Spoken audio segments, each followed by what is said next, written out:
በዓለም ላይ በከፍተኛ ደረጃ ውሃ የሚባክንበት አገር ማለት ግብጽ ነው። እንደው 21 ሰዓት ስትከራከሩ ምንድን ነበር ዋነኛ አጀንዳችሁ? የነሱ ሐሳብ በአጠቃላይ ደካማ ኢትዮጵያ መፍጠር ነው። እኔ በነበርኩበት ጊዜ ከ15 በላይ ፖለቲካ ድርጅት ፓርቲዎች ነበሩ እዛ ስፖንሰር የሚያደርጓቸው የሚደግፏቸው። ምን መልክ ነበረው? ምን ይመስል ነበረ? በኢትዮጵያ ላይ በተለይ የሚያራምዱት በላንድ ሎክድ በሆኑ ሀገሮች ውስጥ የሚኖረው የህዝብ ቁጥር ወደ 300 400 ምናምን ሚሊዮን ይሆናል።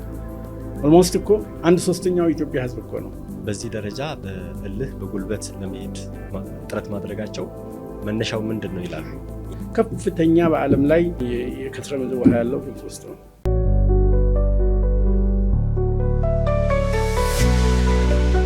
ሰላም ጤና ይስጥልኝ የተከበራችሁ ተመልካቾቻችን፣ ይህ የጋዜጣ ፕላስ ፖድካስት ዝግጅታችን ነው። በዛሬው ዝግጅታችን የምናነሳው ከውጭ ግንኙነት ፖሊሲ ጋር የተያያዙ ጉዳዮችን ይሆናል ማለት ነው። በዚህ ጉዳይ ላይ ልናወራ አንድ እንግዳ ጋብዘናል። እንግዳችን አምባሳደር ኢብራሂም እንድሪስ ይባላሉ። በውጭ ጉዳይ ሚኒስቴር የዓለም አቀፍ ድንበር ጉዳዮች አስተባባሪ ናቸው። እንግዳችን እንግዲህ ከዚህ ቀደም በግብጽ የኢትዮጵያ አምባሳደር ነበሩ። ከዛም ባሻገር የናይል ቤዚን ማዕቀፍ ተደራዳሪ አባል ነበሩ። እንዲሁም የታላቁ ህዳሴ ግድብ የተደራዳሪ ቡድን አባልም ነበሩ። እንግዳችን ወደዚህ ስለመጡ ከልብ አመሰግናለሁ። እኔም አመሰግናለሁ። እሺ እንግዲህ እስኪ ያው ከላይ እንዳነሳሁት በቀጥታ ስለሚገናኝ እርስዎ በግብጽ የኢትዮጵያ አምባሳደር ሆነው ሰርተዋልና ለመሆኑ በየዘመኑ የነበረው የግብጽ የፖለቲካ ሁኔታ ምን መልክ ነበረው? ምን ይመስል ነበረ? በኢትዮጵያ ላይ በተለይ የሚያራምዱት ከሚለው እናንሳ። ምናልባት ትንሽ ወደ ኋላ ወደ ባክግራውንዱ ልሂድና እኔ በፕሮፌሽኔ የህግ ባለሙያ ነኝ እና ረዘም ላለ ወደ 20 ዓመታት በላይ አዲስ አበባ ዩኒቨርሲቲ በህግ ማስተማር ስራ ቆይቼ እንደ አውሮፓ አቆጣጠር በ2002 ዓ.ም ወደ ውጭ ጉዳይ ሚኒስቴር ሄጃለሁ። ከሄድኩኝ በኃላፊነት ከያዝኳቸው ስራዎች መካከል አንዱ የድንበር ጉዳዮችና የናይል ውሃ ጉዳይ ነው። በናይል ጉዳይ ላይ እዛው እያለሁኝ ከ2002 እስከ እንደ አውሮፓ አቆጣጠር ከ2002 እስከ 2006 የናይልን ጉዳይ የናይል ማዕቀፍን ጉዳይ ስከታተል የቆየሁበት ሁኔታ ጊዜ ነበር እና በ2006 ዓመተ ምህረት በአምባሳደርነት ወደ ካይሮ እንዲሄድ ተደረገ። አንዱ ካይሮ እንዲሄድ የተደረገበት ምክንያት ከዚሁ ከስራዬ ስሰራው እዚህ ከናይል ጋር በተያያዘ ስሰራው ከነበረው ከናይል ከዚህ ከህግ ማዕቀፉ ጋር በተያያዘ ምናልባት የተሻለ እዛ ሄጄ አስተዋጽኦ አድርጋለሁ ከሚል ግምት ነው ወደዛ የተላኩት የነበረው እና እዛ 5 ዓመት በላይ ቆይቻለሁ። 5 ዓመት በላይ ቆይቻለሁ። በዛን ጊዜ ቅድም እንዳልከው በጣም አስቸጋሪ ጊዜ ነበረ። በተለይ በአጠቃላይ ለኢትዮጵያውያኖች ለኢትዮጵያውያኖች የነበራቸው ፖሊሲ ጥሩ አልነበረም። በተለይ ደግሞ ከዚህ ከውሃው ጋር በተያያዘ እንደ አማራጭ ሲከተሉ የነበሩት ይሄ ከኔም በፊት ከነበሩ ጊዜ ጀምሮ ነው። በዋናነት በውሃ ከመጠቀም ጋር በተያያዘ ኢትዮጵያ እያደገች ከሄደች እየለማች ከሄደች ውሃው ላይ መጠቀም ትጀምራለች። ደግሞ ወደ ግብጽ ከሚመጣው ከፍተኛ ውሃው ወደ 86% የሚሆነው የኢትዮጵያ ግብጽ ላይ የሚደርሰው ውሃ ከኢትዮጵያ የሚመጣ በመሆኑ ልማት በኢትዮጵያ ላይ የሚካሄድ ከሆነ እኛ ውሃችን እጥረት ያገኛል ከሚል እሳቤ በተቻለ መጠን ሲከተሉት የነበሩት ጸረ ኢትዮጵያ እንቅስቃሴ እንደነበረ ነው። ይሄ እንደ ፖሊሲ አድርገው ነው ለረጅም ዘመናት ሲከተሉትም የነበረው ፖሊሲ ነበርና ይሄ ነው እንግዲህ ቀጥሎ የሄደው። በእኔም ጊዜ በነበርኩበት ጊዜ አንዱ ዋናው ስራቸው ይሄ ነበር። በዋናነት ኢትዮጵያ በልማቷ ራሷን ችሏ እንድትቆም የሚፈለግበት ሁኔታ ስላለ ይሄን ነበር ስንታዘብም የነበረው። የሚያጋጥሙን ስራዎች ከዚህ ጋር በተያያዘ ነው። በየጊዜው የሚፈጥሯቸው መሰናክሎች፣ እንቅፋቶች በተቻለ መጠን ከልማት ጋር በተያያዘ ድጋፍ እንዳናገኝ በኢትዮጵያ ላይ የሚደረጉ ዘመቻዎች በዚህ ላይ ነበር እና አንዱ ይሄ ነበር የኛ ዋናው እንደ ተግዳሮት አድርገን የምናየው እና በአጠቃላይ ግን ፖሊሲያቸው ጸረ ኢትዮጵያ ፖሊሲ የነበረበት ነው። ከዚህ ኢትዮጵያ ራሷን ቀጥቀጥ እንዳታደርግ ይሄ ነበር አብዛኛው እንደ ችግር አድርገን የምናየው የነበረው። እንደው ያኔ እንግዲህ እርስዎ እዛ በነበሩ ሰዓት አስቸጋሪ ሁኔታ ነበር ብሎኛል እና የነበራችሁ ግንኙነት ምን ይመስል ነበር ከግብጽ ባለስልጣናት ጋር የነበራችሁ? እንግዲህ ኢንትረስቲንግ ነው በኢትዮጵያ ስናየው በአጠቃላይ የነበራቸውን ለኢትዮጵያም ብቻ በተለየ ወይም ደግሞ ለአፍሪካ ለጥቁር አምባሳደሮች የሚሰጡት ትኩረት በጣም ዝቅተኛ ነው። በአብዛኛው ትኩረት የሚሰጡት ለፈረንጁ ነበረ እና የአፍሪካዎችን አምባሳደሮች እንደ ዲፕሎማት አድርገው የማያዩበትም ጊዜ ስለነበረ እኔ በኔ ጋር የነበሩ በተለይ የናይል ቤዝን ማዕቀፍ ውስጥ አምባሳደሮች እና ሌሎችም አምባሳደሮች ብዙ ጊዜ ቅሬታ እርስ በርሳችን እናወራ የነበረበት ሁኔታ ነው እና በአብዛኛው ይሄ በእኛም ላይ የተንጸባረቀበት ሁኔታ ነው። የጥቁር አምባሳደሮችን ከሰብሳሃራ አፍሪካ የሄዱ አምባሳደሮችን እንደ ዲፕሎማት አድርገው እንደ ፈረንጆቹ በእኩል ደረጃ የማያዩበት የነበረበት ሁኔታ ስለነበር እኔ ሲሄድ የነበር እንግዲህ በ2006 ዓመት በተለይ ደግሞ በኢትዮጵያ ላይ ጥላቻ እንደነበራቸው አያለሁ፣ ንቀትም እንደነበራቸው አያለሁ። ይህን ነበር ኦብዘርቭ የማደርገው። ለምሳሌ ፈረንጆቹ ዓመታዊ የነጻነት ቀን የሚከበርበት አለ በእያንዳንዱ ኤምባሲዎች ውስጥ። በተለይ በአፍሪካ ኤምባሲዎች ብዙ ጊዜ አይገኙም። በኢትዮጵያም ብዙዎቹ ኃላፊዎቹ አይገኙም። ምናልባት አንድ ተራ ሰው የሚልኩበት አንድ ዲፕሎማት የሚልኩበት ነው።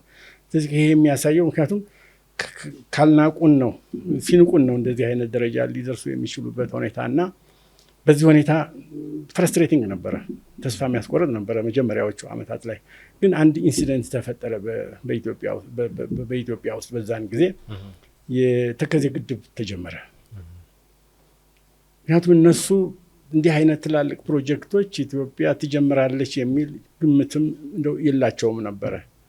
ስለዚህ አሁን ኢትዮጵያ ፈንድ ኢንተርናሽናል ድጋፍ ለማግኘት ባልቻለችበት በእነሱ እንቅፋት ምክንያት ባልቻለችበት ሁኔታ በራሷ ጥረት የተከዜን ግድብ የጀመረችበት ወቅት ነበረ። በዛን ሰሞን ነበረ ይሄና አሁን ስለ ኢትዮጵያ የሚሰጡት ትኩረት ከፍ እያለ የመጣበት ሁኔታ ነው።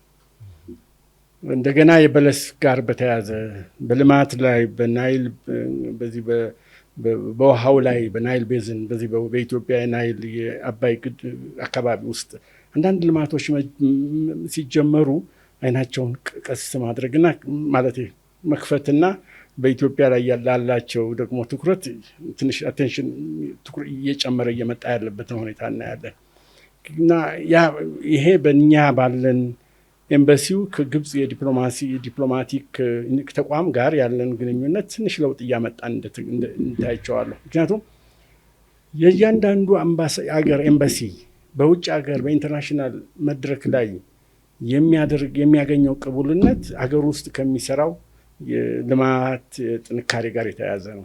ስለዚህ በኢትዮጵያ ውስጥ እንዲህ አይነት ስራዎች እየተሰሩ እየመጡ በሄዱበት ጊዜ የሚሰጡን ትኩረት ግን ጥላቻቸውን ግን የተውበት ሁኔታ አልነበረም።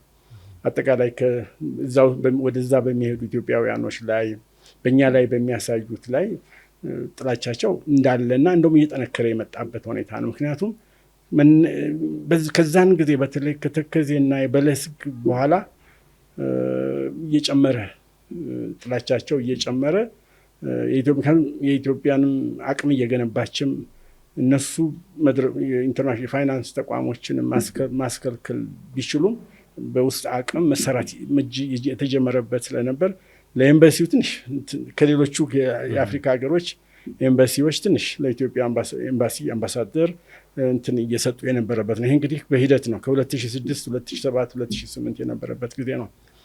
በተለይ በ2006 በ2007 ትንሽ ሬላቲቭሊ በእርግጥ ይሻላል። ግን ወደ 7 8 እና 9 ስንመጣ የናይል ቤዝን እንቅስቃሴ በተለይ የዚህ የተፋሰሱ አገሮች ጥንካሬ እየጨመረ የመጣበት ነው።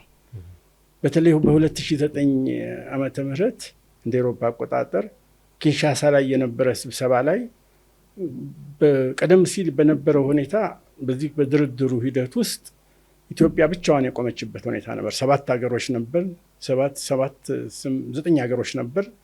ከ9 ውስጥ 6ቱ ሀገሮች ለብቻ ማለት ብዙ ጊዜ እንደ ታዛቢ የሆኑበት ሁኔታ ነበር። የላይኛዎቹ ተፋሰስ ሀገሮች፣ የታችኛዎቹ ተፋሰስ ሀገሮች ግብፅና ሱዳን በአንድ በኩል፣ ኢትዮጵያ በሌላ በኩል ጦርነቱ ሲካሄድ የነበሩት ላለፉት እኔ በነበርኩባቸው የመጀመሪያዎቹ 5 ዓመታት በድርድሩ በናይል ቤዝን ድርድር ውስጥ የነበረው ግንኙነት 1-2 ነበር። ጦርነቱ የሚካሄደው ዲፕሎማቲክ ጦርነቱ እዛ ክርክሩ የሚካሄደው በኢትዮጵያና በአንድ በኩል በግብፅና በሱዳን በሌላ በኩል ነው። ስለዚህ ይሄንን እነሱ እንደቀላል ነበር ያዩት። ምክንያቱም በተቻለ መጠን ኢትዮጵያን ከሌሎቹ የተፋሰስ ሀገሮች የላይኛዎች ለመለየት ብዙ ጥረት ያደረጉበት ሁኔታ ነበር እና ወደ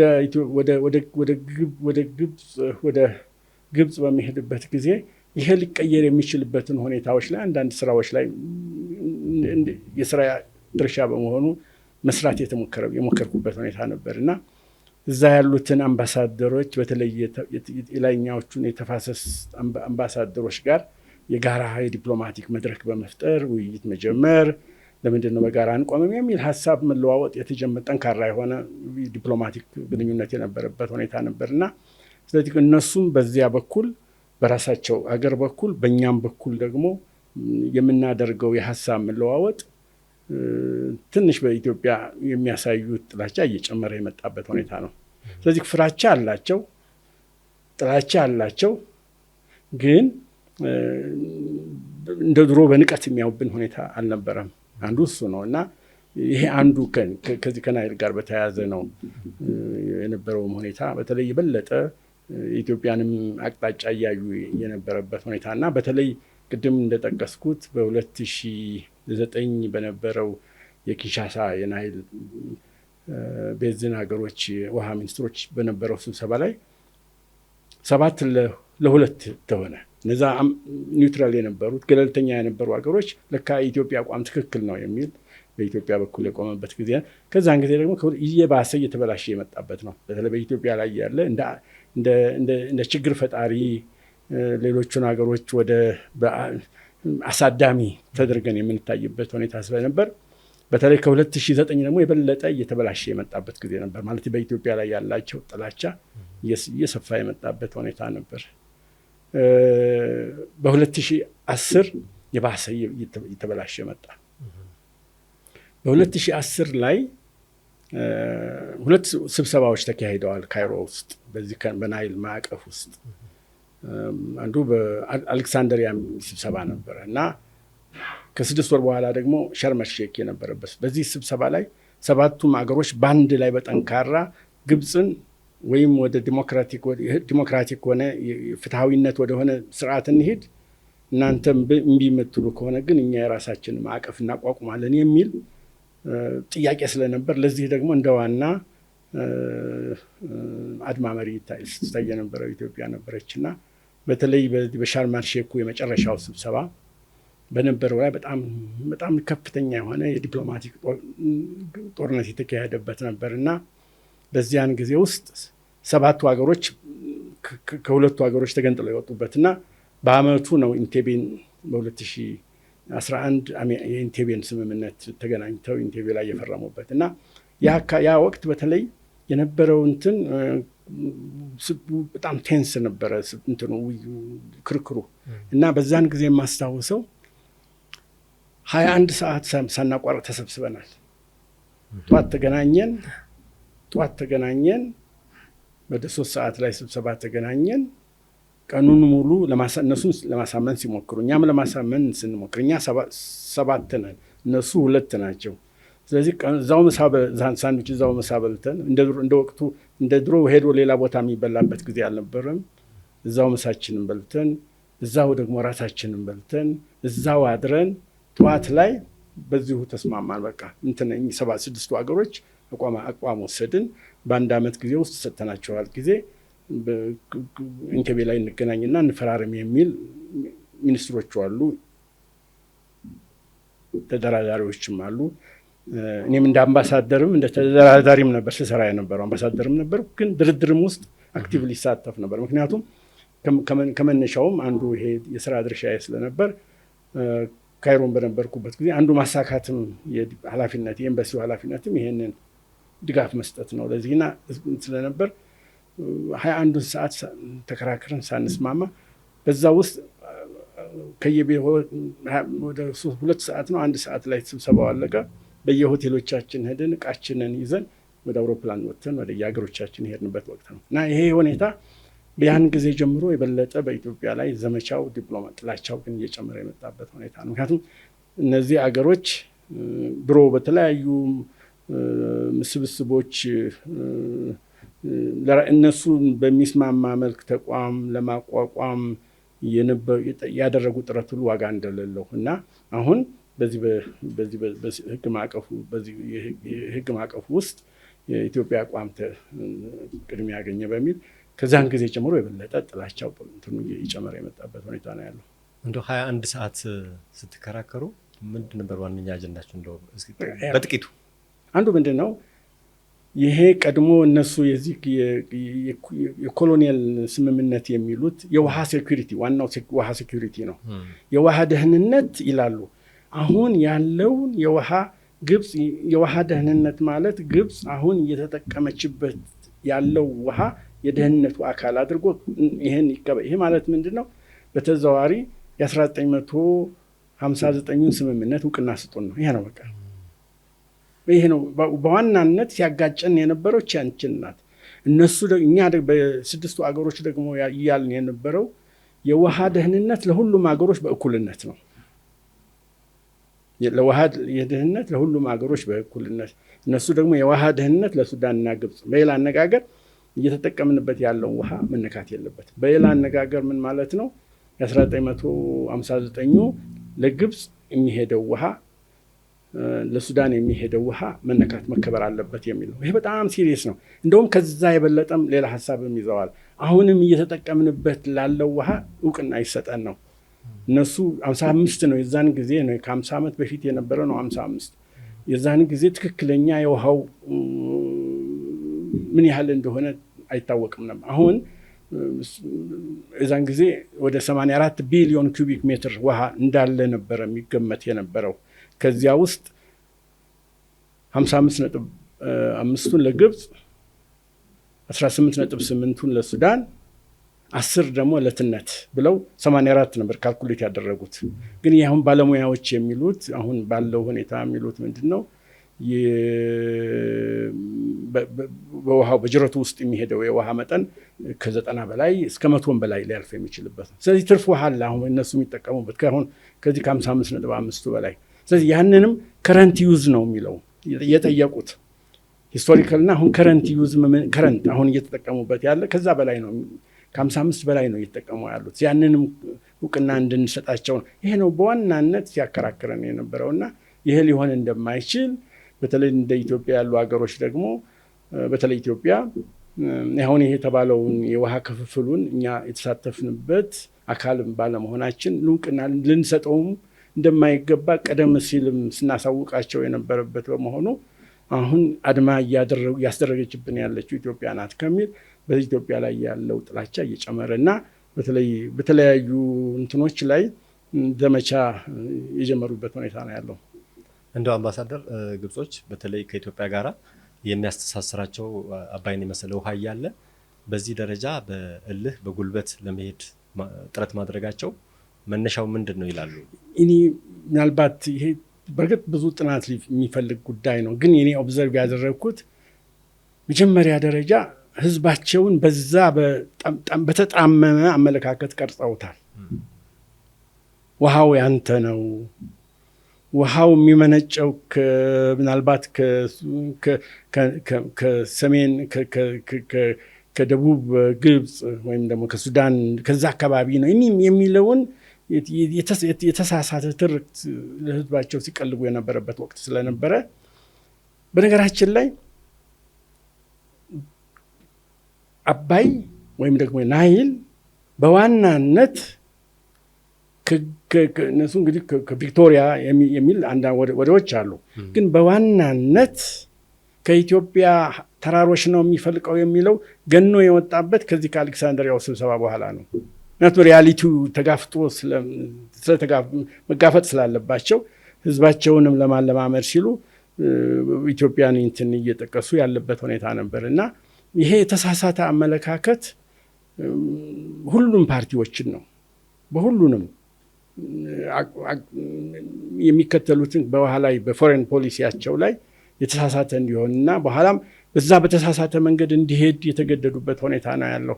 ምክንያቱም አሁን ለምሳሌ የተቃዋሚውን ፓርቲዎች መንግስታቶችም እዛ የነበሩት በየጊዜው የመጡ መንግስታቶችም የተለያዩ ስብስቦችም ይህንን የማይል ሰው እንደ ግብፃዊ አይቆጠርም።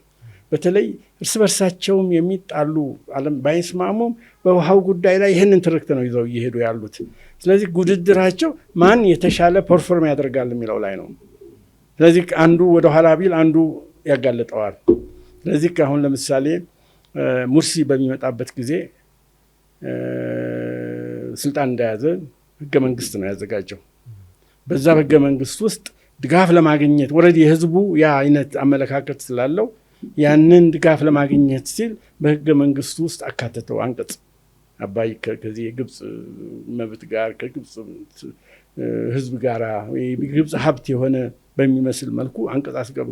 ስለዚህ አሁን ከ2 ዓመት በኋላ ሙርሲ በሚመጣበት ጊዜ ደግሞ ማነው ሲሲ ፕሬዚደንት ሲሲ ስልጣን በሚይዙበት ጊዜ ከሙርሲ በተያያዘ ከእስላሚክ ብራዘርሁዱ በተሻለ የግብፅ ጥቅም አስከባሪ ነን በሚል ህገ መንግስት ውስጥ ደግሞ አንቀጽ አስገቡበት። አንቀጽ 44 አስገቡ። እነዛ አንቀጽ 18 ነው የ2012 ህገ መንግስት። እነኛዎቹ ደግሞ ከ2014 ህገ መንግስት ውስጥ ሁለተኛው ህገ መንግስት ውስጥ በአንቀጽ 44 ገብተው የግብፅ ውሃ እንደሆነ ያንን እንደሚያስጠብቁ ይሄ ያሳየው ምንድነው? የህዝብን ድጋፍ እንትን ለማለት በርስ በርሳቸው የሚያደርጉበት የውድድር ጉዳይ ነው። ስለዚህ በተለይ እንደ ፖለቲካ እንትን ላይ መድረክ ላይ ወጥቶ ስለ ውሃ የሚናገር ሰው ይህንን ነገር እንትን ካላለ ተሰሚነትም የማያገኝበት ሁኔታ ነው። በተሳሳተ መልክ ነው ህዝቡን የቀረጹት የነበረውና ይሄ ነው አሁን ላለው በኤክስፐርት ደረጃ በባለሙያ ደረጃ እኮ ሪኮግናይዝ ያደርጋሉ ይህንን ጉዳይ፣ ግን እንዴት አድርገው ይቀበሉት? ስለዚህ ከዚህ ጋር በተያያዘ የራሳቸው ችግር ነው አሁን እዚህ የባሰ ችግር ውስጥ ያስገባቸው እንጂ ኢትዮጵያ ከዚህ በፊት በስምምነት የታሰረች ሀገር አይደለችም። እንደ ህዝብ መብት አላት። ይህንን ደግሞ በኢትዮጵያ ላይ ኢምፖዝ ማድረግ ስለማይችሉ፣ ስለዚህ በተቻለ መጠን ግን አሁን እንደ ስትራቴጂ የተከተሉት ደካማ ኢትዮጵያ እንድትፈጠር ነው። እንደው አምባሳደር የህዝቡስ ምን አይነት ስሜት አለው? በተለይ እንግዲህ ቅድም እንዳሉት እርስዎ ህዝቡን በተሳሳተ መንገድ እንዲረዳ አድርገውታልና ከዚህ አንጻር በኢትዮጵያ ላይ ምን አይነት አመለካከት አለው? በተለይ እርስዎ እዛም ስለነበሩ ስለሚገነዘቡ በኢትዮጵያ ላይ ምን አይነት አስተሳሰብ እንዲይዝ አድርገውታል? እኔ ህዝብ እንደ ህዝብ መቼም ጥሩ ነው፣ ግን በአብዛኛው ግን ቮካል የሆነው የምትሰማው የሚያሳዝኑ ነገሮች የምሰማበት ሁኔታ አለ። ለምሳሌ የኢትዮጵያ ህዝብ ቁጥሩ እየበዛ ነው፣ ውሃውን ሊጨርሱብን ነው የሚለው ይሄ ትርክት በስፋት የምትሰማው ነው። በተለይ እኔ ብዙ ጊዜ በተለይ ከህዝቡ አብሬ የምደባለቅበት ሁኔታ አለ። ያለው ምንድን ነው በሚለው ውስጥ የማዳመጥበት፣ በተለይ በመስጊዶች ውስጥ የምገባበት፣ በተሰበሰቡት በስብሰባዎች ውስጥ በየጊዜው የሚደረጉ ስብሰባዎች ላይ እዛ አዳምጣለሁም እሰማለሁም እና ቮካል የምትሰማው እንትን ይሄ ነው የማገኛቸው። ውሃችንን ልትይዙብን ነው፣ ውሃችንን ምክንያቱም የሚሰሙት ነገር ነው ያለው። አየኸው እዛ ውሃን ሊወስዱብህ ነው፣ እንዲህ ሊያደርጉብህ ነው፣ ስለዚህ ውሃ እንዲህ ልታደርጉን ነው። የለም ውሃው እኮ ለጋራ ይጠቅመን፣ ለብቻችን አይደል፣ ለሁላችንም ነው እኮ የሚጠቅመው ይሄ ውሃ።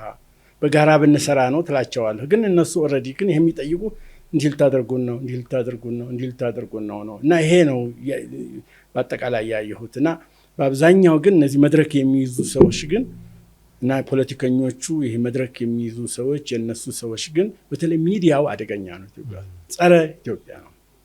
ለምሳሌ በኢትዮጵያ ውስጥ የሚሰሩ ጥሩ ስራዎች በግብፅ ሚዲያ ውስጥ ሪፖርት አይደረጉም። አንዱ እሱን ነው ኦብዘርቭ ያደረግኩት። እኔ ብዙ ጊዜ እዚህ በየጊዜው በመጣበት ጊዜ ለምን የነሱን ትምህርት አትወስዱም? አሁን በኢትዮጵያ ሚዲያዎች ያየህ እንደሆነ እኛ ኦብጀክቲቭ ነን። ጥሩም ከሆነ ሪፖርት አድርጋለህ፣ መጥፎም ከሆነ እነሱ ግን እንደዛ አይደሉም። ከዚህ ሪፖርት የሚሰሩት ስራዎች በሙሉ እዛ መጥፎ ነው የሚወራው። እንደው ለምሳሌ አንዲት ምሳሌ ልንገራችሁ። በ2000 ኢትዮጵያ ሚሊኒየም ጊዜ ቀደም ሲል እኛ ለሚሊኒየሙ ዛላል ዝግጅት አንድ መጽሔት አዘጋጅተን ነበር። መጽሔቱ በኢትዮጵያ ውስጥ ያሉትን ጥረቶች፣ በኢትዮጵያ ውስጥ ያሉትን ስራዎች፣ ልማቶች በተለይ የዛን ጊዜ የተጀመሩ ስራዎች ነበሩ። ከህዝብ አብሮ የመኖር ጋር በተያያዘ ከቱሪዝም ጋር በተያያዘ ከልማት ጋር በተያያዘ የተሰሩትን ስራዎች እሱን በመጽሔት አዘጋጅተን በአረበኛ ተርጉመን ጥሩ መጽሔት ሪፖርት ስለ አንድ አገር ሪፖርት ሊያደርግ የሚያስችል መሰረት የሚሰጥ መጽሔት ነበር የተዘጋጀው እና ያንን በመላው በሺዎች የሚቆጠሩ ኮፒዎች አዘጋጅተን በጠቅላላ ግብፅ ውስጥ በተን ነው። ለዲፕሎማቶች እዛ ላሉት፣ ለዩኒቨርሲቲዎች፣ ለትምህርት ቤቶች፣ ለመንግስት ተቋማት፣ ለሚኒስቴር መስሪያ ቤቶች ምን እንደው ተቋም የመንግስታዊ ተቋም ለሆኑ በሙሉ አደል ናቸው። ለኢንተርናሽናል ድርጅቶችም አደል ናቸው። እና ደግሞ ለኢትዮጵያ ትልቅ ወቅት ነው ያ 2000 ዓመት ሚሌኒየም እንደምንለው ትልቅ ሽግግር ነው ከአንድ ዘመን ወደ አንድ ዘመን። ምንም ሪስፖንድ አልተደረገም በግብፅ ፈረንጆቹ እዛ ያሉት ዲፕሎማቶች እንትን የሚሉን ጥሩ ስራ ነው የሰራችሁት የሚል መልስ እናገኝ የነበረበት ሁኔታ ነው። ከግብፅ ሚዲያ አንድ ነገር አላገኘንም። ከግብፅ መንግስት ምንም ነገር አላገኘንም። እንደው መጥቀስም እንኳ ካስፈለገ አልአህራም በዛን ጊዜ የሚነበብ ጋዜጣ ነው። በኢትዮጵያ ማነው በግብፅ ብቻ ሳይሆን በተለያዩ የአረብ ሀገሮች የሚነበብ ነው። በኦንላይንም ያለ ስለሆነ በዛን ጊዜ አንድ ስለ ሚሊኒየም ዜና ይዞ መጣ። ልክ ይሄ እንደ መስታወት ያለች የኔን የኢትዮጵያ አምባሳደር ብሎ የኔን ፎቶግራፍ አጣና በስሩ አንድ 4-3 መስመሮች ላይ ጻፈ። ኢትዮጵያ 2000 ሚሊኒየም ዓመቷን ውሻ በመግደል አከበረች ይላል። ውሻ በመግደል ማክበር ጀመረ ይችላል። ምን ማለታቸው ነው ብዬ እኔ ጋዜጣውን አመጡልኝና ሳይ ምንድነው ይሄ ብዬ ስል አዲስ አበባ ስደውል በዛን ጊዜ ይመስለኛል አንዳንድ አካባቢዎች ላይ በየጊዜው የሚደረጉ አላለም ውሻዎች ላይ የተደረጉ አንዳንድ ሙከራዎች ከዚህ በሽተኛ ውሾችን እብደት ያላቸው ውሾች እነሱን ከመከላከል አኳያ ይመስለኛል የተወሰደ እርምጃ አለ።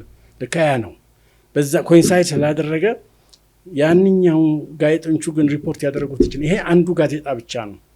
ሌሎቹ ግን ምንም ስለ ግብፅ የማያወሩበት ሁኔታ ነው። ስለዚህ ሚዲያው ኦልሬዲ የተቃኘው በምንድን ነው?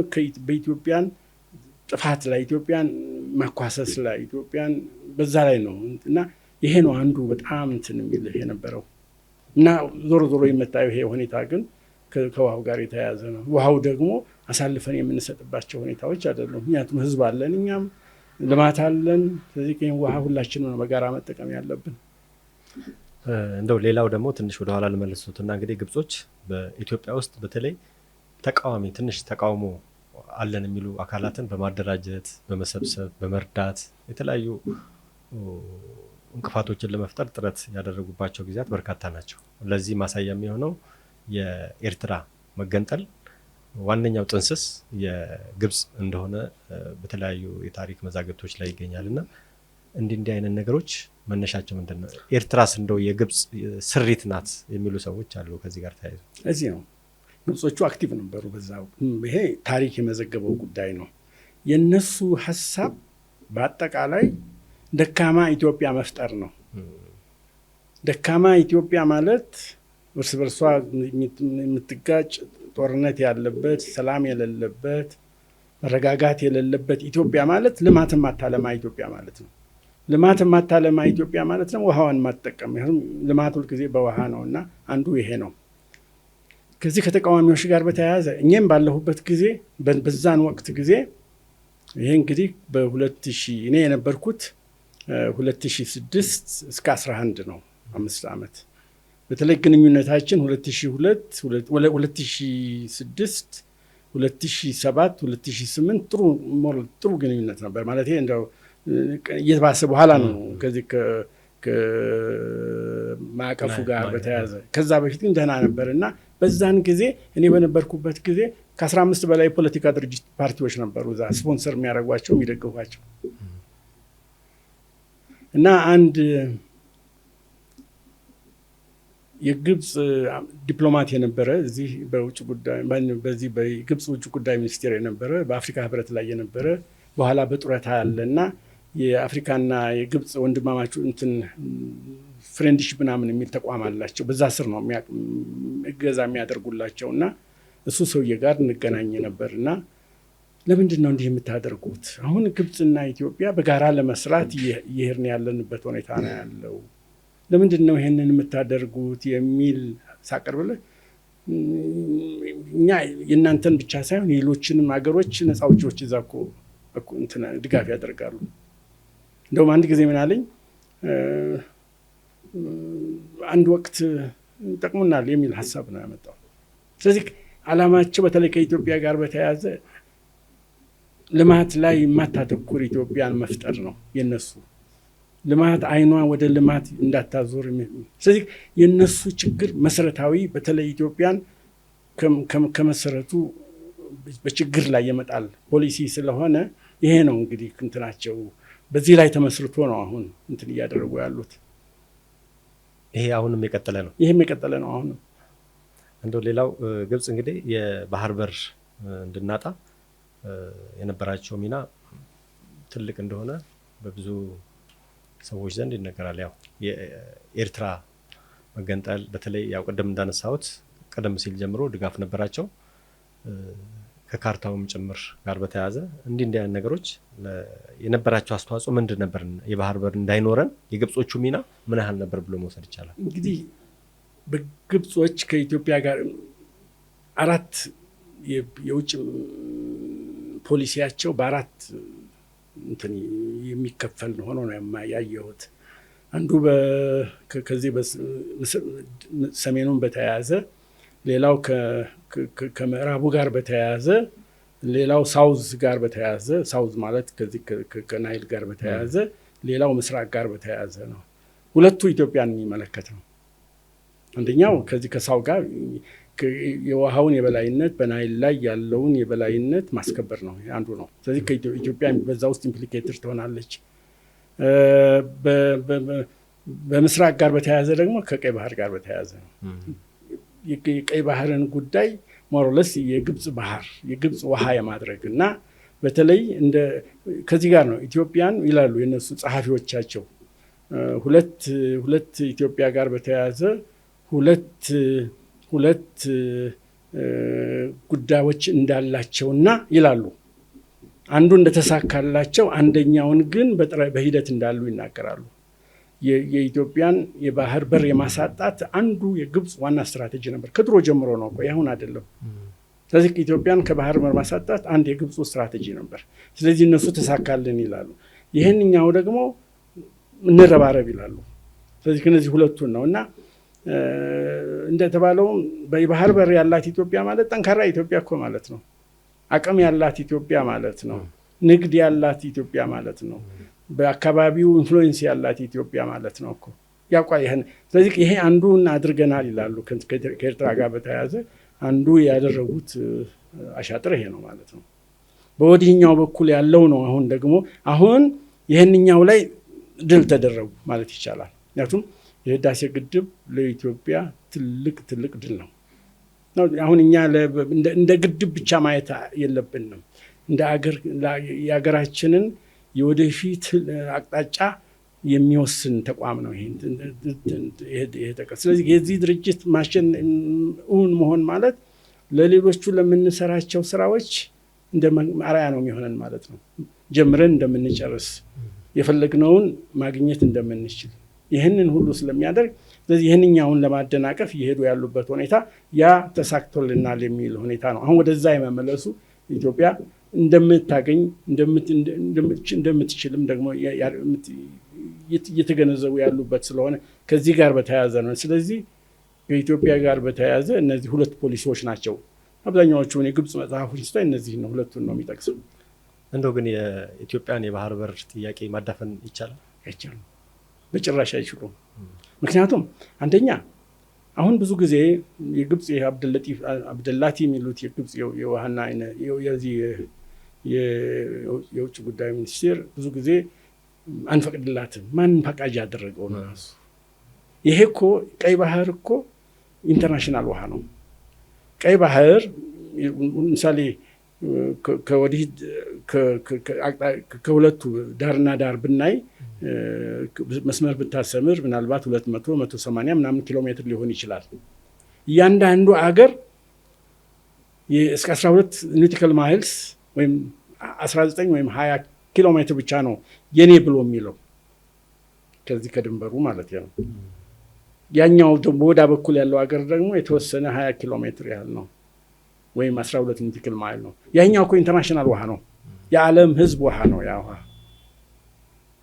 ይሄ በዓለም አቀፍም ሕግም ለእያንዳንዱ ድንበር ያላቸው ማነው የባህር በር ያላቸውም የሌላቸውም ሀገር በጋራ ኦን የሚያደርጉት ውሃ ነው ይሄ። ከዚህ ከእንትናቸው ውጭ አለ ያን ውሃ መከልከል አይችሉም ለምሳሌ። ምክንያቱም ይሄ ውሃ ኢንተርናሽናል ውሃ ነው። እነሱ ደግሞ ከዛ ማዶ መጥተው እዚህ ስንት ሺህ ኪሎ ሜትር መጥተው ይከለክላሉ የሚሉበት ሁኔታ አይደለም ያለው። ስለዚህ ይሄ ትክክል አይደለም ለማለት ነው። ምክንያቱም የኛ አቅም ነው የሚወስነው። እየጠነከርን በምንመጣበት ጊዜ የነሱ አቅም እየሟሸሽ የሚመጣበት ሁኔታ ይኖራል። እንደው አሁን በአሁኑ ወቅት የኢትዮጵያ የባህር የማግኘት ወይም ደግሞ የባህር በር የማግኘት ጉዳይ በዓለም አቀፍ ህብረተሰብ ዘንድ ያለው ተቀባይነት ወይም እይታ ምንድን ነው የሚመስለው? አሁን ባለፉት እኛ እኮ በዓይናችን እያየ ነው ያለንበት ነው። አሁን ያለው ሁኔታ ተቀባይነቱ የኢትዮጵያን አቅም እንዳላት ማለት እንደሚገባት ግንዛቤ እየተወሰደ ነው። ብዙ ጊዜ የማይጠቀሰው አለ። በዓለም አቀፍ ደረጃ ወደ 44 የሚጠቁ 44-45 አገሮች አሉ ላንድ ሎክድ የሆኑ ወደብ የሌላቸው አገሮች ውስጥ በጠቅላላ የዓለም በላንድ ሎክድ በሆኑ ሀገሮች ውስጥ የሚኖረው የህዝብ ቁጥር ወደ 300-400 ምናምን ሚሊዮን ይሆናል። ኦልሞስት እኮ 1/3 የኢትዮጵያ ህዝብ እኮ ነው። ይሄ ህዝብ ሌሎቹ ሀገሮች እኮ ወይ ግማሽ ሚሊዮን ወይ 1 ሚሊዮን፣ ምናልባት ኡጋንዳ ናት ትልቁ 13-12 ሚሊዮን እንጂ አብዛኛው በመቶ ሺዎች የሚቆጠር ወይም በ2 እና 1 ሚሊዮን የሚቆጠር ህዝብ ነው ያለው። ስለዚህ ብዙ ህዝብ ያላት ይሄ አንፕሬሲደንትድ ነው ለማለት ነው። ስለዚህ ይህንን ብዙ ሀገሮች እየተገነዘቡ ያሉበት ሁኔታ ነው አሁን የምንረዳ ያለበት ሁኔታ። ለዚህ ነው አሁንም ትኩረት እየሳበ በዓለም አቀፍ ደረጃ የመጣበት ሁኔታ። እንደው ግን እነሱ የአባይ ውሃ እንግዲህ ከኢትዮጵያ እንደሚነሳ ይታወቃል። የኢትዮጵያ ሀብት ነው። በሌላ በኩል ደግሞ ቀይ ባህር የኢትዮጵያ በቅርብ ርቀት ላይ ነው የምትገኘው፣ 60 ኪሎ ሜትር ርቀት ላይ ያለችበት፣ ቀደም ሲልም ያው ስትገለገልበት የነበረ ነው። ስለዚህ አባይ ለራሳችን ነው ይገባናል እያሉ በዚህ በኩል ደግሞ ቀይ ባህር መጠጋት የለባቸውም የሚለው አስተሳሰብ በራሱ ምንድን ነው የሚያመለክተው? ይህንኛውን በተመለከተ እነዚህ እኔ እኮ ነው ኮንሲስተንት አይደሉም ፖሊሲያቸው። አንድ እሱ፣ ሁለተኛ ይህንኛውን በተመለከተ በኢንተርናሽናል ህግ ነው የምንገዛው። ማለት ይሄ ፍትሐዊ የሆነ የውሃ ክፍፍል፣ አላስፈላጊ የሆነ ደግሞ ጉዳት ያለማድረስ ነው። በዚህ ነው የምንገዛው። የኢትዮጵያ አቋም ይሄ ነው። ኢንተርናሽናሉም አቋም ይሄ ነው። በናይል ቤዝን ህግ ማዕቀፍ ውስጥ ያለውም አቋም ይሄ ነው። በዲኦፒም ውስጥ በተለይ ዲኦፒ ያለ ሱዳን በ2015 የተፈራረመ ነው። እሱም ውስጥ ይሄ ነው። በፍትሐዊነትና ውሃውን ሚዛናዊ በሆነ መልኩ መጠቀም መብት ያረጋገጠ ነው። ኢንተርናሽናልም የ1997 ስምምነት ይህንን ነው እንትን የሚለው። ስለዚህ ይሄ ነው። ይሄ በዚህ ህግ ነው የሚገዛው። የራሱ የሆነ የዓለም አቀፍ የውሃ ህግ አለ፣ ስርዓት አለ፣ ፕራክቲስ አለ፣ ልምድ አለ። በወዲህ በኩል ደግሞ የግብፅ ቀይ ባህርን በተያያዘ ደግሞ ግብፅ የሚያገባት ነገር የለም። እንደ አንድ አገር እንደ አንድ ሊቶራል ሀገር ነው የምትታየው እንጂ የዛን ሀገር ላይ ሄዶ እኔ ነው የሚልበት ሁኔታ ጭራ የህግም እንትን መሰረትም የላት። እንደው በሌላ በኩል ደግሞ ከውሃ አጠቃቀም ጋር በተያያዘስ ምንድን ነው የሚመስለው የነሱ በተለይ አባካኝ የውሃ ስልት እንደሚጠቀሙም ስለሚነገር ብዬ ነው። እኔ እንደ አጋጣሚ ብዙ ቦታዎች ላይ አንዱ ስራ ስለሆነ አያለሁ እየሄድኩኝ በዓለም ላይ እኔ ብዙ ሰዎችም እንደሚነግሩኝ በከፍተኛ ደረጃ ውሃ የሚባክንበት አገር ማለት ግብፅ ነው። በረሃ ላይ ግብፅ በተለይ ቶሽካ የሚባል በረሃ አለ፣ የምዕራብ በረሃ አለ፣ የምስራቅ በረሃ አለ፣ በኖርዝ በኩል ያለ በረሃ አለ፣ አሁን በአሌክሳንደር በዚህ በደልታው አጠገብ ያለ በረሃ አለ፣ ከስዊዝ ካናል ባሻገር ደግሞ ያለ በረሃ አለ፣ ሲና በረሃ አለ። እዛ ላይ ውሃው ድሪፕ እንኳ አይጠቀሙም። በአብዛኛው የሚጠቀሙት ልክ እንደዚህ እንደ ውሃውን አሸዋው ላይ በማፍሰስ ነው እና አብዛኛው ውሃ የሚባከንበት ነው። ስለዚህ ብዙዎችም ሰዎች አንዱ የሚወቀሱበትም አንዱ ጉዳይ ውሃውን አላግባብ የማባከን ጉዳይ ነው እና በዚህ ጉዳይ ላይ አንድና ሁለቱም ይህንን እየሰሩ ነው። እንግዲህ ሌላውን ሀገር ውሃ እንዲህ አለብን እንዲህ ተደረግነን ሊቀነስብን ነው እያሉ ያሉ የራሳቸው የሚጠቀሙበትን አላግባብ የሚያባክኑትን ውሃ እንኳ ማስቀረት ቢችሉ ከፍተኛ በቂ ውሃ ሊያገኙ ይችላሉ ከዛ ከሚያባክኑት ውሃ። ስለዚህ የሚያባክኑት ውሃ በጣም ከፍተኛ ነው የነሱ፣ በዚህም የታወቁ ናቸው ለማለት ነው። እሱ ብቻ ሳይሆን አሁን ለምሳሌ የግብፅ ከርሰ ምድር በጣም ከፍተኛ የሆነ የውሃ ክምችት እንዳለም ይነገራል። ያው የታችኛው ተፋሰስም እንደመሆናቸው ከዚህ የሚሄደው ውሃ ያው የሚጠራቀምበት ሂደት አለና ይሄንንስ ገጽታ በምን አይነት ሁኔታ ነው እነሱ እያስተዋወቁ ያሉት? ለምሳሌ የውሃ እጥረት እንዳለባቸው ነው የሚገልጹት። ነባራዊ ሁኔታ ግን ምንድን ነው የሚመስለው? እነሱ ይህንን ነገር ብዙ ጊዜ በድርድርም ጊዜ ይሄ እናነሳዋለን እኮ እናንተ ዋላችሁ እንዲህ ታረጋችሁ በቃ ይሄ በቃ ያ ሲነሳ እንደ እብድ ነው የሚሆኑት እነሱ። የለን እንትን ነው ይሄ አንደኛ ሩቅ ነው ምናምን ነው ይላሉ፣ ወደ መሬት ነው ምናምን ነው ይላሉ። ግን ከፍተኛ በዓለም ላይ የከርሰ ምድር ውሃ ያለው ግብፅ ውስጥ ነው። ያን ግን አይጠቀሙበትም። አሁን እንግዲህ አልፎ አልፎ በመንገድ ስትሄድ የምታያቸው ነገሮች አሉ። ግን ትልቅ ግን ሪሶርስ አለ ሊጠቀሙ የሚችሉበት። ከዚያ በተጨማሪ ደግሞ እነሱ በሁለት በኩል በሜዲትራኒያን በኩል እና በኖርዝ እና በኢስት በኩል የባህር እንትን አለ። ብዙ ሀገሮች አሁን በመካከለኛው ምስራቅ ላይ ውሃ እየተጠቀሙ ያሉት በዚህ በእንትን ነው፣ የባህሩን ውሃ ከጨው በመለየት ነው። ያም አማራጭ አላቸው፣ ሰፊ አማራጮችም አላቸው። የሚገርመው ገቢያቸው በጣም ከፍተኛ ነው። ከዚህ ከስዊዝ ካናል የሚያገኙት ከሪሚታንስ የሚያገኙት እያደረጉ ያሉት አቅም የሌላቸውን ሀገሮች የገቢ ምንጭ የሌላቸውን ሀገሮች ውሃ እንዳይጠቀሙ ማድረጋቸው ነው የሚያሳዝነው። ስለዚህ መንገድ አካሄዳቸው በሙሉ ፍትህ የጎደለው አካሄድ ነው ያለው። ይህን ነው መቋቋም ያለብን፣ እንደ ሀገርም መቋቋም ያለብን ይሄ ነው። ምህረትም ሊያደርጉ ሌላው ሀገር ላይ ርህራሄም የላቸውም።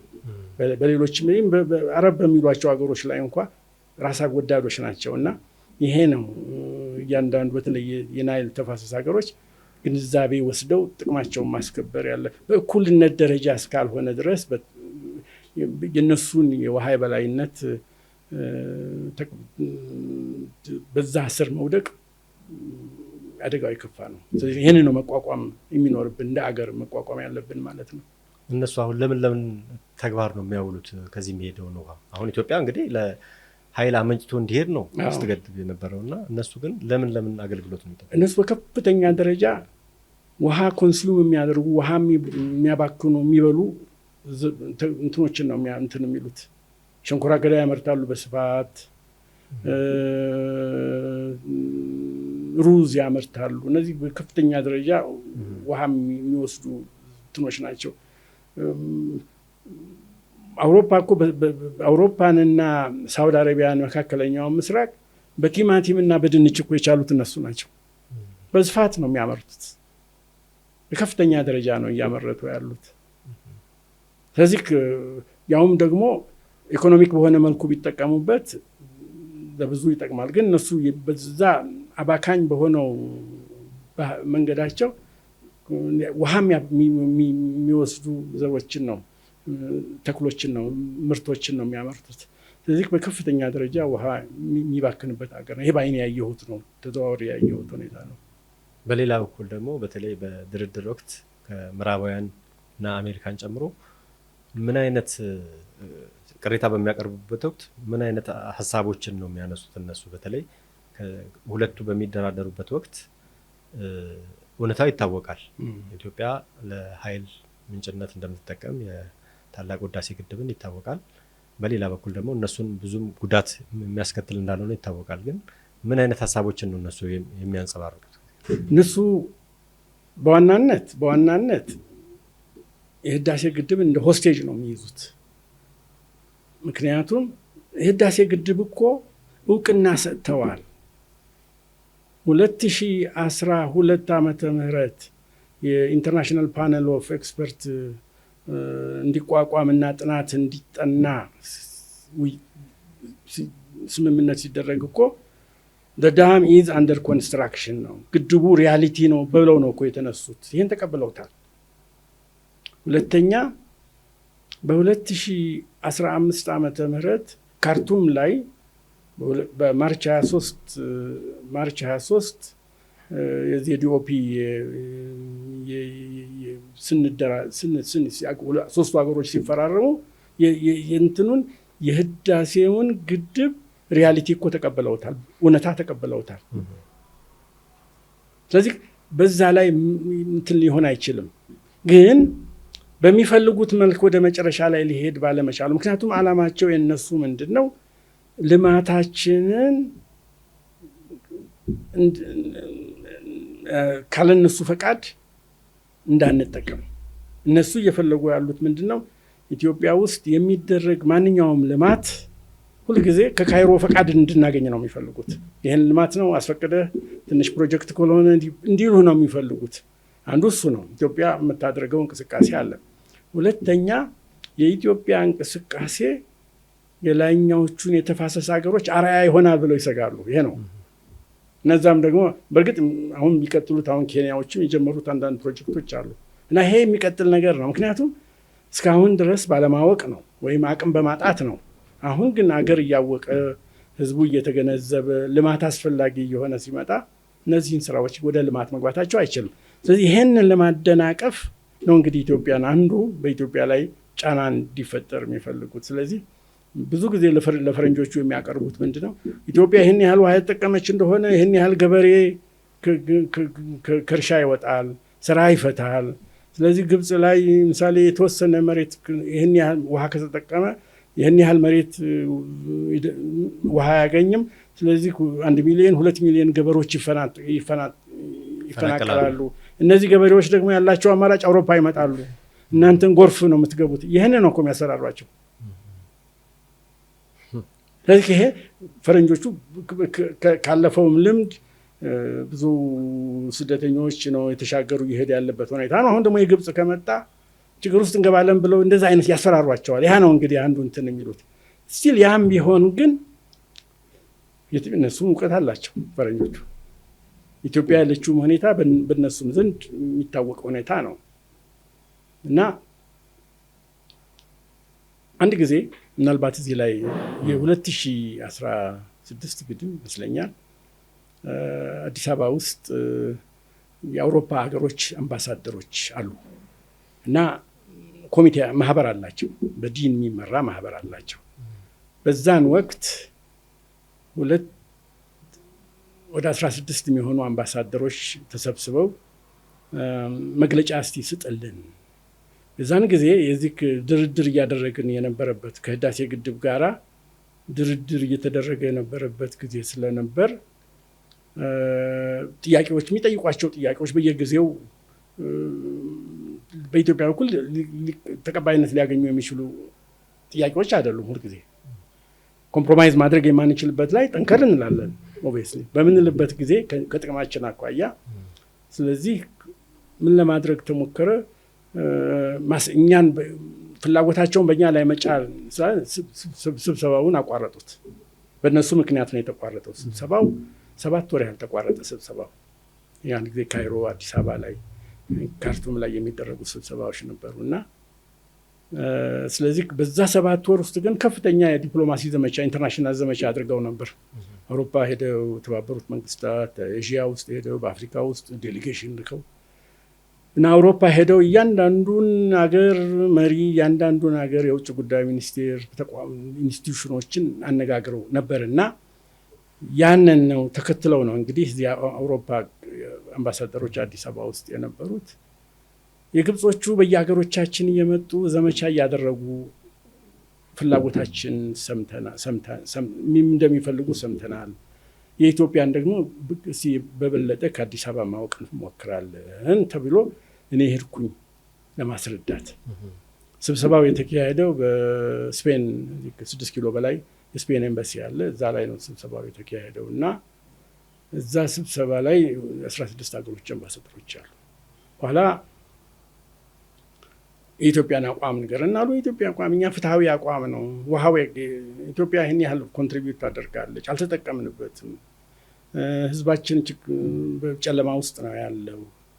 ልማት ማልማት እንፈልጋለን። ስለዚህ ከዚህ አኳያ እንዲህ አይነት ችግሮቻችን ለመቅረፍ ግድቡን ሰራን። ግድቡን ደግሞ የሰራ ነው ባለን የውሃ የመጠቀም መብት ነው። ይህንን መብት ደግሞ የሚከለክል ከግብጽ ጋር ያደረግነው ከዚህ በፊት ስምምነት የለም። የ1959 የነሱ የሚሉት ሱዳንና ግብጽ የተስማሙት ስምምነት እኛን አይመለከትም።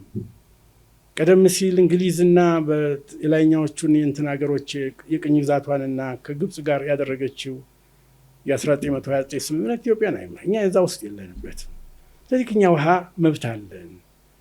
ተደራድረን ምንድነው መብታችን ብለን እስካላወቅነው ድረስ እኛ መብት ስላለን የነሱም እነዚህ ስምምነቶች እስረኛ ስላሉ መጠቀም አለብን እና የተጠቀምን ነው።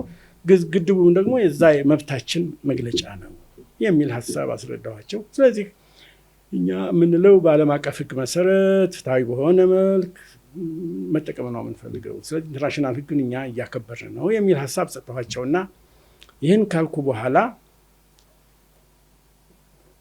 ሁሉም እንግዲህ ግብጾቹ በየሀገሮቻቸው ያደረጉትን ዘመቻ ሰመራይዝ አድርገውልኛል። እኔ አሁን አልኳቸው ከእናንተ መፈልገው አልኳቸው 16ቱንም አምባሳደሮች ከእናንተ መፈልገው እናንተ እንዲህ ብላ ግብጽ ዲፕሎማቶቻቸው፣ የግብጽ ሚኒስትሮች፣ የግብጽ ዲፕሎማቶች በየሀገሮቻችሁ መጥተው እንዲህ አይነት ዘመቻ ሲያካሂዱ እናንተ ምን ብላችሁ መለሳችሁላቸው? እኔ ቴስት ለማድረግ ነው።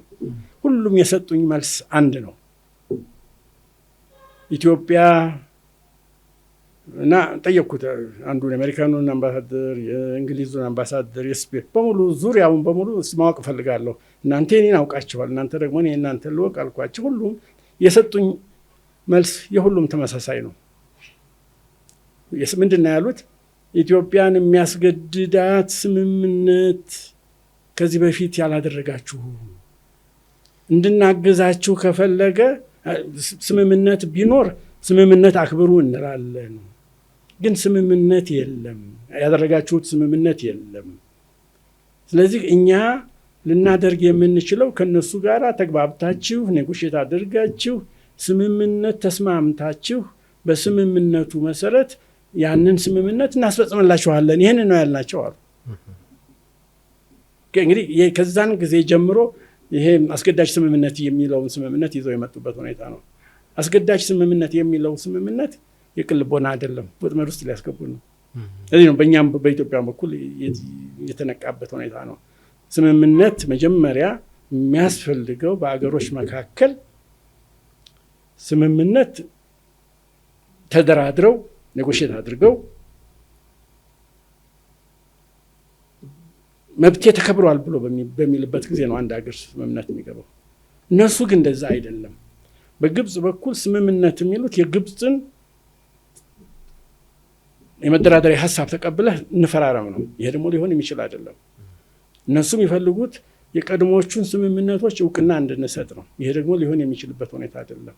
ስለዚህ ይሄ ነበረ ሲያዋጋ እንትን የነበረውና አውሮፓውያኖቹ አንደርስታንድ ያደርጋሉ የኢትዮጵያን አቋም ለማለት ነው። ምናልባት አንዳንድ ጊዜ በኢንተርናሽናል ስብሰባ ላይ እንደው ግብጾቹም እያጣመሙ ነው የሚያቀርቡት ሪፖርት በሚያደርጉበት ጊዜ ዝም ብሎ ምክንያቱም እናውቃቸዋለን በሚመልካቸው በሚመስላቸው ለነሱ በሚያመች መልክ ተርጉመው አዘጋጅተው የሚያቀርቡበት ሁኔታ ስላለ አውሮፓውያኖቹ የኢትዮጵያን አቋም ይረዳሉ የሚል እምነት አለኝ።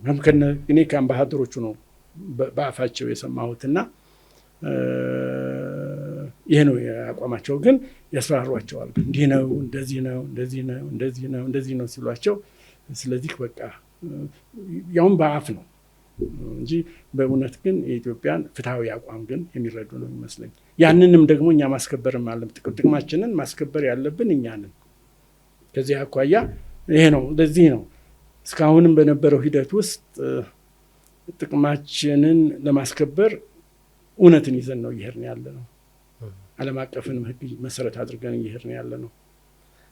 እንደው ግብጾቹ አንዳንድ ጊዜ እንደ ማስፈራሪያ አይነት ሀሳቦችንም ይሰነዝራሉ። አንዳንድ ጊዜ እስከ ጦርነት አይነት ማስፈራሪያዎችንም የሚሄዱበት ጊዜ አለና እንዲህ አይነት አመለካከቶች ሪሊ ከልብ የመነጨ ነው አይመስለኝም። ምክንያቱም ምን ያህል ጦርነት ምን ያህል መጥፎ እንደሆነም አይተውታል። ማስታውሰው እናንተ ምናልባት ላደርሱበት ትችላላችሁ። በ50ዎቹ በ60ዎቹ ከየመን ጦርነት ወታደሮቻቸው 1/3 አልተመለሰም። ጦርነትን እንትን ማድረግ በተለይ ውጭ ሀገር ላይ ሄደ በማያገባ ኮዝ በሌለ ምንም ምክንያት በሌለ ጉዳይ ውስጥ ገብተህ የራስህን ፍላጎት ለመጫን የምታደርገው የት እንደማይሄድ ያውቃሉ። ሁለተኛ ነገር ደግሞ በታሪክም ላይ የእኛን ታሪክ ደግሞ ያውቃሉ። ከዚህ በፊት እኮ 15-16 ጊዜ የተለያዩ ትናንሽም ትላልቅም ጦርነቶች እኮ በኢትዮጵያ ላይ እኮ አድርገዋል። ከ1876 1874 1877 በአፄ ዮሐንስ ጊዜ ከአሉላ ጋር በተያያዙ እንትኖች ከዚህ በአፋር በኩል ታጁራ በኩል የተደረጉ ብዙ ጦርነቶች እኮ አሉ፣ ማስረጃዎች አሉ። ሁለተኛ ጦርነት ዝም ብለህ እንደ ሰርግ የምትሄድበት ቦታ አይደለም። ያውም ደግሞ ህጋዊ ምክንያት ሳይኖርህ ዓለም አቀፍን ህግ በሚጥስ መልኩ እንደ አግሬሽን ነው፣ ወረራ እኮ ነው። ምክንያቱም ኢትዮጵያ ወደ ጦርነት እንትን አለች። እነሱ የሚመጡ ከሆነ አግሬሽን ነው። ያ ደግሞ ኢንተርናሽናል ህግን የሚጥስ ነው። ሁለተኛ ነገር ደግሞ ሁልጊዜ የምትወስደው እርምጃ በዚህኛው በኩል የሚመጣውን ማጸፋም ደግሞ ማወቅም አለብህ። ምናልባት ኢትዮጵያ የድሮዋ ኢትዮጵያ አይደለችም። በተለይ አሁኑ ጊዜ የተለየች ኢትዮጵያ ናት። አቅም ያላት ኢትዮጵያ የተፈጠረበት ሁኔታ ነው። ለዚህ ነው ደግሞ ሰው ጠንካራ በነገራችን ላይ ጠንካራ መሆናችንም ብዙዎቹ ሚዲያዎቻቸው ለመረዳት እንደቻልኩት ይህንንም እየተረዱ ያሉበት ለውጥ እየመጣ እያለ ጠንካራ ኢትዮጵያ እየሆነች እየመጣች ያለበት ሁኔታ እንደሆነ ይረዳሉ። ስለዚህ ለፕሮፓጋንዳ ነው። ምክንያቱም በፕሮፓጋንዳ ነው ግዴታ ውስጥ እንድንገባ አስገዳጅ የሆነ ስምምነት ውስጥ እንድንገባ ለማድረግ እየሰሩ ያሉበት ሁኔታ። እንግዲህ ከቅርብ ጊዜ ወዲህ ደግሞ በተለይ የታላቁ ህዳሴ ግድብ ተስፋ መቁረጥ ሲመጣ በዛ ላይ ከቀይ ባህር ጋር በተያያዘ አዲስ አይነት ስትራቴጂዎችን የመከተል ነገር ይታያል እነሱ አካባቢ። አሁን ሰሞኑን ከኤርትራ ጋራ እንደዚህ የመወገን ነገር ኢትዮጵያ የባህር በር እንዲኖራት ጥያቄ ስታቀርብ በዚያ ዙሪያ የመሽከርከር ነገሮች በስፋት ይታያሉ። እነዚህ ወዴት ይወስዱናል ብሎ ያስባሉ? እኔ በአጠቃላይ እንዳልኩት ቅድም የነሱ ዓላማ ደካማ ኢትዮጵያን መፍጠር ነው። ደካማ ኢትዮጵያ ማለት በውስጧ ችግር ያለባት ኢትዮጵያ ማለት ደግሞ ልማት ላይ የማታተኩር ኢትዮጵያ ማለት ነው። ልማት ላይ የማታተኩር ኢትዮጵያ ደግሞ ውሃው ላይ የማትጠቀም ኢትዮጵያ ነው። እነሱ ተጠቅማችሁ እኛም ተጠቅመን ሁለታችን እንጠቅማለን፣ እናንተ ተጎድታችሁ እኛ እንጠቀም ነው። ይሄ ነው ፖሊሲ። የግብጽ ፖሊሲ መሰረቱ ይሄ ነው። ከዚህ አኳያ ነው እንግዲህ ሰላም እንድናጣ የሚያደርጉበት ሁኔታ ነው። ለዚህ ነው እኛ በርትተን መስራትም ያለብን ውስጣችንን ጠንካራ ሆነን እንዲህ አይነቶችን ችግሮች ልንቋቋም የምንችልበት አቅማችንን በመጠቀም ችግሮቻችንን ለመቅረፍ ጥረት ማድረግ ያለብን። እነሱ ይህንን ይሞክራሉ፣ ይሰራሉ። ምክንያቱም ይሄ ከመጀመሪያው ይሄ ከመቶ ምናልባት 30 40 50 ዓመት በፊት የነበረ ፖሊሲ እኮ ነው እየተከተሉ ያሉት። ከነሱ በላይ አገር ውሃውን ይቆጣጠርብናል የሚሉት አገር፣ በተለይ ደግሞ እንደ ኢትዮጵያ ያለ ጠንካራ አገር፣ ህዝቧ ቁጥር ሰፊ የሆነ አገር፣ ይሄ አገር በተለይ ደግሞ 85 ከዛ በላይ የሆነ ውሃ የሚመጣበት ሀገር በጭራሽ ሰላም እንዳናገኝ የሚያደርጉበት ሁኔታ አለ። ያንን ታሳቢ አድርገን ነው እኛ ደግሞ ራሳችንን መከላከል ማድረግ ስራዎችን መስራት ያለብን ማለት ነው።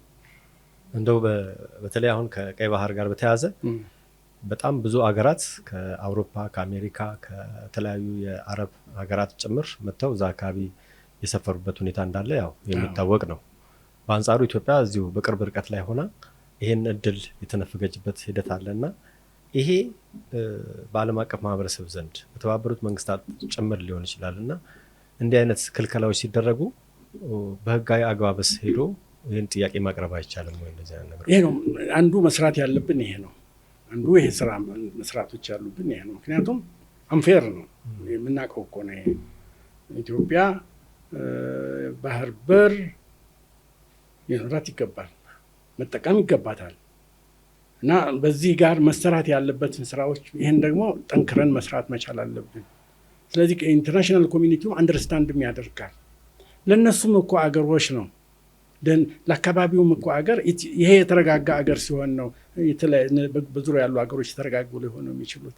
ይሄንኛው ሳይረጋጋ ያንኛው በችግር እየታመቀ አገር ማለት እኮ ለነዛም። ስለዚህ የዚህ ፖሊሲ አሁን የኢትዮጵያ ፖሊሲ ትኩረትም እያገኘ የመጣ ፖሊሲ ነው። እኔ እንደኔ እምነት እውንም ሊሆን ይችላል የሚል ብዙ መንገዶችም ሊኖሩ የሚችሉበት ሁኔታ ስላለ በዛ ዙሪያ እንግዲህ ጠንክረን መስራት ነው ያለብን። የኤርትራስ ሁኔታ እንዴት ይመለከቱታል? አሁን በቅርብ ርቀት ላይ ከኢትዮጵያ ጋር በብዙ ነገር የሚያስተሳስራቸው ነገር አለ። ከህዝብ ለህዝብ አንጻር ሊሆን ይችላል። በተለያዩ መንገዶች ከኢትዮጵያ ጋር የሚያገናኛቸው በርካታ ጉዳይ ያለ ርቆ ሄዶ ከግብጽ ጋር በዛ ደረጃ ወዳጅነት መመስረቱ አንድ ጉዳይ ሆኖ ኢትዮጵያን ለመጉዳት በሴራ መልክ መንቀሳቀስ ምንድን ነው ጠቀሜታ? ይሄ ነው እኮ እንግዲህ ከብሔራዊ ጥቅማቸው ጋር ያልተገናኘ ስራ እየሰሩ ነው ያሉት። ለህዝባቸው የሚጠቅሙ ቢሆን ኖሮ ምክንያቱም አንተ ከጎረቤትህ ጋር ሰላም ሳትሆን፣ በተለይ ደግሞ ትልቅ ከሆነች ጎረቤትህ ጋር፣ በተለይ ደግሞ ብዙ ህዝብ ካላት አገር ጋር ሰላም ሳትሆን በውጭ ተሻግረህ የምታደርገው ግንኙነት ይሄ የራስህን አገር ኢንተረስት የሚጎዳ ነው። ስለዚህ ነው ይሄ ነው እኮ የምልህ። እና አንዱ የግብጾቹ እንቅፋት እየሆኑ ያሉበት እኮ እንዲህ አይነቱን ሁኔታ ለመፍጠር የሚያደርጉት ጥረት ነው። እንደው በቀጣይ ኢትዮጵያ በተለይ አሁን የጀመረችው የባህር በር የማግኘት ጉዳይ ምን ያህል ደረጃ ሄዷል? በቀጣይስ ምን አይነት ተስፋ አለ ብሎ ያስባሉ እርስዎ? እኔ ከሁለት ዓመት በፊት ሲጀመር ጉዳዩ የነበረበት ሁኔታ፣ የዛሬ ዓመት የነበረበት ሁኔታ፣ ከ6 ወር ያለበት ሁኔታ አሁን ኢንተርናሽናል አቴንሽን እየያዘ እየመጣ ያለበት ሁኔታ ነው። ስለዚህ ይሄ የሚያሳየው ምንድነው? እድገት እያሳየ ነው። ጥያቄው እድገት እያሳየ ነው። ዓለም አቀፍም ትኩረት እየሰጠው ያለው ሁኔታ ይሄ ነው። ስለዚህ ከዚህ አኳያ ስናየው አሁንም በርትተን መስራት እንዳለብንና የኢትዮጵያን መብት የኢትዮጵያን በዚህ በኩል ያላት በአንድ ወይም በሌላ በኩል መፈታት እንዳለበት ግን ግድ እየሆነ እየመጣ ያለበት ይመስለኛል። በዚህ አጋጣሚ እንደው ከዜጎች ከሚዲያ አካላት ከተለያዩ የታዋቂ ግለሰቦች ምን ማድረግ አለባቸው ብለው ያስባሉ? እኔም እሱ ላይ ነው ብዙ አሁንም ግንዛቤ መስጠት ያለብን። ምክንያቱም በተለይ አሁን ግብጾቹ አሁን በተለይ ከነሱ ጋር በተያያዘ ለመናገር እያደረጉ ያሉበት ለራሳቸው ብለው ነው የሚሰሩ ያሉት። እዚህ ከተለያዩ ቡድኖች ሊኖሩ ይችላሉ። እነሱ ሰልፊሽ የራሳቸውን ጉዳይ ነው የሚያደርጉት ለማርካት ስለሆነ፣ በኢትዮጵያ በኩል ግን ይህን ጉዳይ እንደ ብሔራዊ ኮንሴንሰስ በዚህ ጉዳይ ላይ ልንወስድ የምንችልበት ሁኔታ መፍጠር መቻል አለብን። በዚህም በዛም ግብጾቹ የሚሄዱበት መንገድ የኢትዮጵያን ጥቅም ለመጉዳት ነው። ስለዚህ ሁላችንም በዚህ ላይ ተመሳሳይ አቋም መውሰድ መቻል አለብን።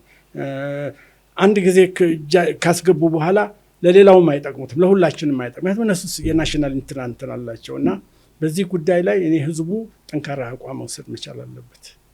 በምንም አይነት መንገድ ግብጾቹ የሚያደርጉት ሁላችንንም ለመጉዳት ነው። አንዱን ብሔረሰብ ሌላው ብሔረሰብ የሚጠቀምበት ሁኔታ ሁሉም ነው የሚጎዳው። እዚህ አንድ ወገን ሌላው ወገን የሚጠቀምበት ሌላው የሚጎዳበት ሁኔታ ሁላችንም ነው የሚጎዳ። ምክንያቱም እነሱ የሚፈልጉት ውሃውን ነው፣ ክብራችንንም ጭምር ነው እኮ። ውሃውን ብቻ አይደለም እኮ ክብራችንንም ጭምር ለመውሰድ ነው እና በዚህ ጉዳይ ላይ ሁላችንም አንድ አቋም መውሰድ መቻል አለብን። እኔ በአይኔ ያየሁት ነው። ላለፉትም 20 ዓመታት የግብፅን ሁኔታ በቅርብ እከታተላለሁ። የግብፅ ጉዳይ በኢትዮጵያ ላይ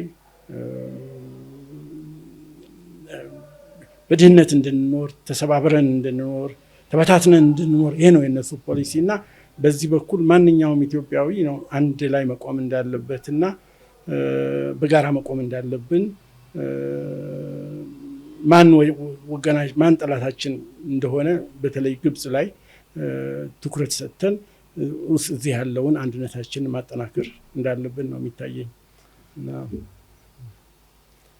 አምባሳደር ኢብራሂም እዚህ ድረስ መጥተው እንዲህ ያለ ማብራሪያ ስለሰጡን እጅግ ከልብ አመሰግናለሁ። እኔም አመሰግናለሁ። የተከበራችሁ ተመልካቾቻችን የዛሬው የፖድካስት ዝግጅታችን ይህን ይመስል ነበረ። አምባሳደር ኢብራሂም እዚህ ድረስ መጥተው በተለይ ከግብፅ ጋር በተያያዘ እንዲሁም ከውጭ ግንኙነት ፖሊሲያችን ጋር በተያያዘ አንዳንድ ጉዳዮችን ስላካፈሉን ከልብ እናመሰግናለን። መልካም ቆይታ።